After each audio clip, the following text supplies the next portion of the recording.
Bigyan natin ng reaction, opinion ngayon itong article ng Daily Tribune. Title: US should offer Philippines fairer trade deal, says Canadian mogul businessman investor. Sabi ko naman, wow, mabuti pa itong negosyante from Canada may malasakit sa Pilipinas. Tungkol ito sa trade deal o tariff 19 versus 0 tariff na napagkasunduan ni Pangulong Marcos Jr. at President Donald Trump. So, nag-react itong Canadian businessman na wag ganyan. Dapat patas kayo sa Pilipinas, sabi niya sa isang TV interview. So may malasakit sa atin. Kumusta ang ating presidente? May malasakit ba sa national interest ng nakakaraming Pilipino? Ito, basahin natin ha. Ang pangalan niya is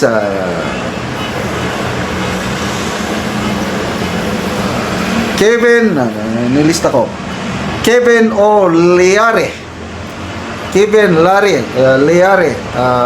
Canadian investor, businessman. Sabi niya, our tariff, it's more important, ang Pilipinas, ang tinutukoy niya, it's more important than many other countries because it's strategic militarily in what's going on with China. And we need access to that landmass if we are going to talk about protecting our interests in Taiwan and in that region. Pilipinas, napakaganda ang lokasyon. Strategic in terms of military aspects. Kung naigera, kung ma-access mo ang Pilipinas, advantage ka. Ito ang sinasabi niya. Kaya nga, pinag-aagawan itong lokasyon natin. Gusto ng US, palagi siyang may access. Gusto rin ng China, may access. Kaya pinag-aagawan tayo. So, sinasabi nitong si Mr. Leary, mahirap i-pronounce, Leary, bigyan nyo naman ng patas na trade deal ang Pilipinas dahil kailangan natin ang Pilipinas kung sakaling magkagera tayo with China, sabi niya. It is also a good trade partner as a lot of manufacturing has moved out of China there. We do some business there. May negosyo pala sa Pilipinas itong si Leary. We do business. It would be good to have a reciprocal tariff that's low with the Philippines. So, you want those metrics and the deals, and I think Trump made it very clear that it's more than just trade. So, many of these countries now are getting tied into the China narrative in that region. We're not really in trade dispute only with China, we're in an active economic war. No? Hindi lang trade. Sabi niya, economic war, artificial intelligence war, IP theft war, access to capital markets war, and this is a chess piece in that, and I think that's what you heard today.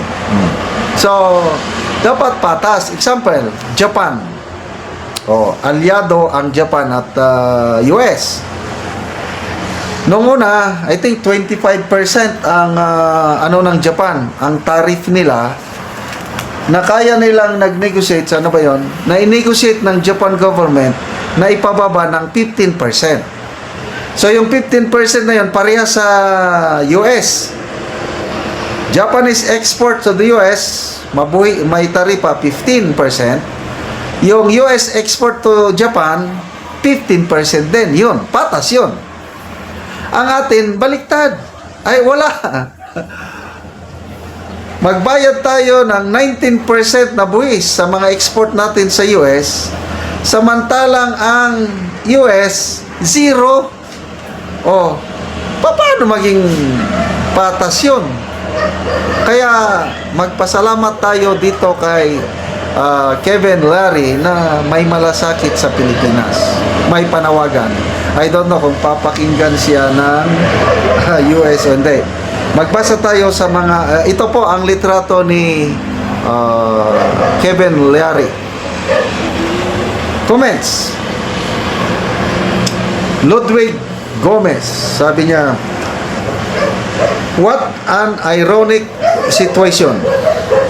An outsider, si Larry, an outsider could see the disadvantages of the tariff deal while BBM's entourage did not realize this. One can summarize that Trump has played well the US government's leverage over the negotiating table with BBM. Ito, maganda. Ernesto Brillantes, sabi niya, Thailand, na-vlog ko na kanina, 36, mataas yung kanila I think 36% ang Thailand. Nakikipag-negotiate sila na maibaba. At ayaw nila ng zero tariff ang US products na papasok. Talagang matigas, tough negotiator ang Thailand. So ito, sabi niya, Thailand negotiates like a middle power nation with economic self-respect. It uses its strategic location, industrial output, and strong export discipline to leverage better trade terms. Indonesia, ayan, ang Indonesia is from 36% na ipababa nila ng 19%. Indonesia negotiates like a country with nationalistic pride and long-term strategy. It imposes restrictions or pushes back on foreign companies if it feels its resources are being undervalued. The US respects Indonesia's stance more because Indonesia shows it is not desperate. It plays China and US against each other smartly. Okay. Ito na, Philippines. How do we negotiate? Ito daw, The Philippines tends to negotiate like a grateful former colony, not a sovereign equal. Yun ang masakit. Vietnam, Indonesia, parehas. Dependent kami. Huwag mo kami ngibuli. Parehas tayo. Philippines, grateful former colony.